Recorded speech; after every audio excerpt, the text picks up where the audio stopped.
me to pronounce as an Indian cigar. I have, as you know, devoted some attention to this and written a little monograph on the ashes of 140 different varieties of pipe, cigar and cigarette tobacco. Having found the ash, I then looked round and discovered the stump among the moss where he had tossed it. It was an Indian cigar of the variety which are rolled in Rotterdam. And the cigar holder? I could see that the end had not been in his mouth. Therefore he had used a holder. The tip had been cut off, not bitten off, but the cut was not a clean one, so I deduced a blunt penknife. "Holmes," I said, "you have drawn a net around this man from which he cannot escape, and you have saved an innocent human life as truly as if you had cut the cord which was hanging him. I see the direction in which all this points. The culprit is—" "Mr. John Turner," cried the hotel waiter, opening the door of our sitting room and ushering in a visitor.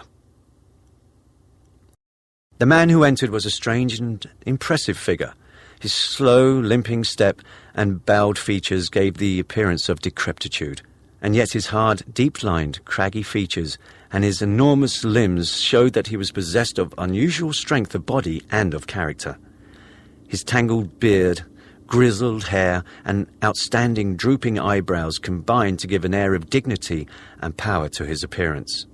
But his face was of an ashen white, while his lips and the corners of his nostrils were tinged with a shade of blue.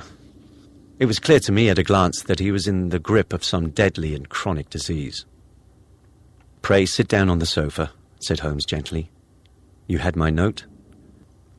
Yes, the lodge-keeper brought it up. You said that you wished to see me here to avoid scandal?"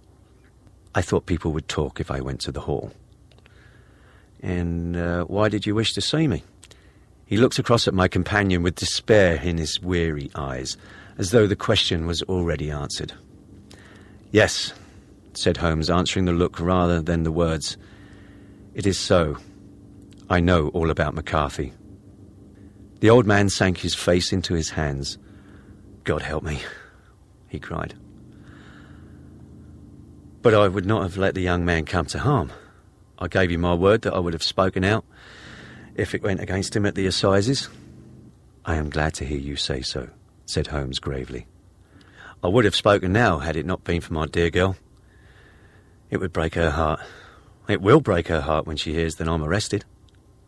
"It may not come to that," said Holmes. "What?" "I am no official agent.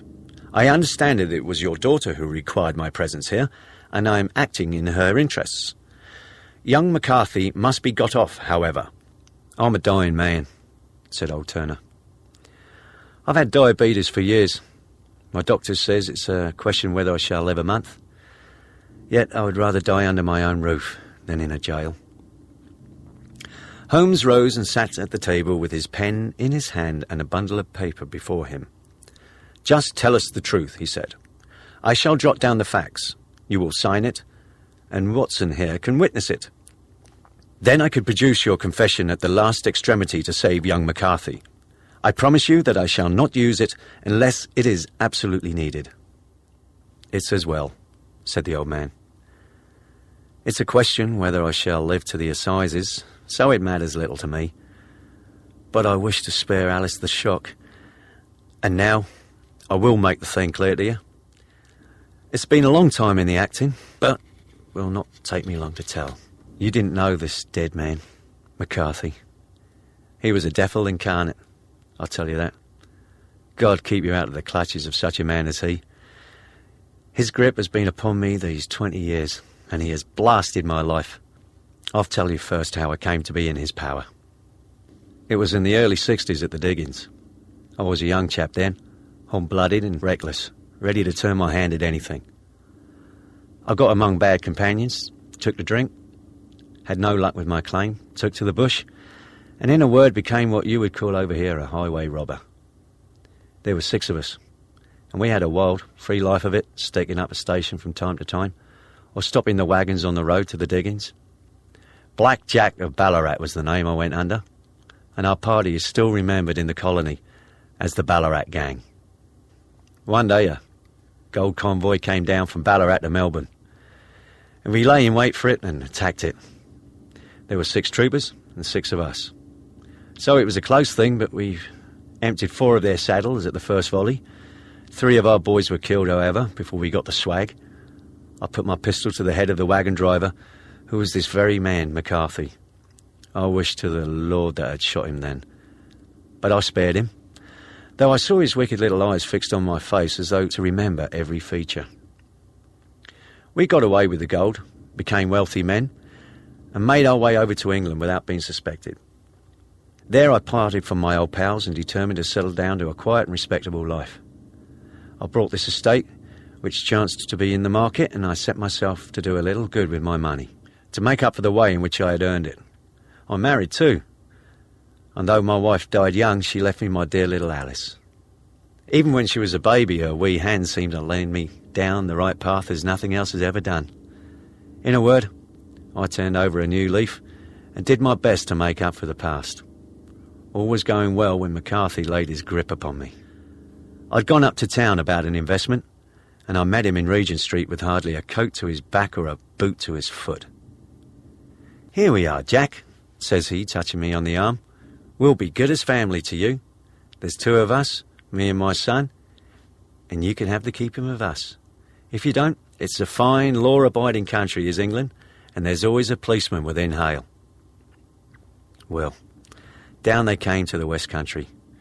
There was no shaking them off, and there they lived rent-free on my best land ever since. There was no rest for me, no peace, no forgetfulness.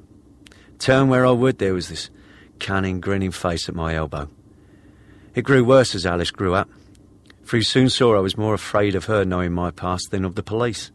Whatever he wanted, he must have, and whatever it was I gave him without question.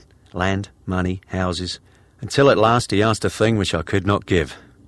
He asked for Alice. His son, you see, had grown up, and so had my girl. I was known to be in weak health. It seemed a fine stroke to him that his lad should step into the whole property. But there I was firm.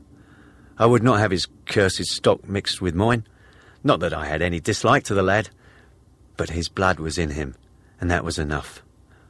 I stood firm. McCarthy threatened. I braved him to do his worst. We were to meet at the pool midway between our houses to talk it over. When I went down there, I found him talking with his son, so I smoked a cigar and waited behind a tree until he should be alone. But as I listened to his talk, all that was black and bitter in me seemed to come uppermost. He was urging his son to marry my daughter, with as little regard for what she might think as if she were a slut from off the streets. It drove me mad to think that I and all that I held most dear should be in the power of such a man as this. Could I not snap the bond? I was already a dying and desperate man. Though clear of mind and fairly strong of limb, I knew that my own fate was sealed. But my memory and my girl, both could be saved if I could but silence that foul tongue. I did it, Mr. Holmes. I would do it again. Deeply as I have sinned, I have led a life of martyrdom to atone for. But that my girl should be entangled in the same meshes which held me was more than I could suffer. I struck him down with no more compunction than if he had been some foul and venomous beast.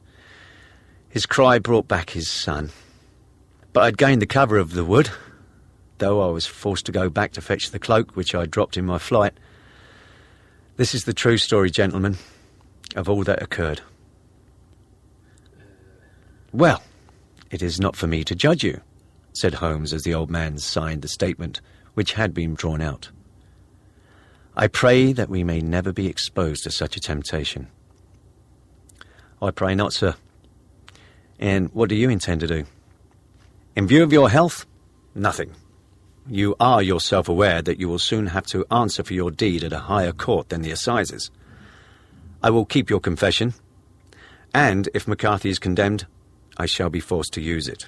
If not, it shall never be seen by mortal eye, and your secret, whether you be alive or dead, shall be safe with us." "Farewell, then," said the old man solemnly. "Your own deathbeds, when they come, will be the easier for the thought of the peace which you have given to mine." Tottering and shaking in all his giant frame, he stumbled slowly from the room. "God help us," said Holmes after a long silence. Why does fate play such tricks with poor, helpless worms? I never hear of such a case as this that I do not think of Baxter's words and say, "There, but for the grace of God, goes Sherlock Holmes." James McCarthy was acquitted at the assizes on the strength of a number of objections which had been drawn out by Holmes and submitted to the defending counsel. Old Turner lived for 7 months after our interview, but he is now dead, and there is every prospect that the son and daughter may come to live happily together in ignorance of the black cloud which rests upon their paths. This has been a presentation of the Post-Production Audiobooks.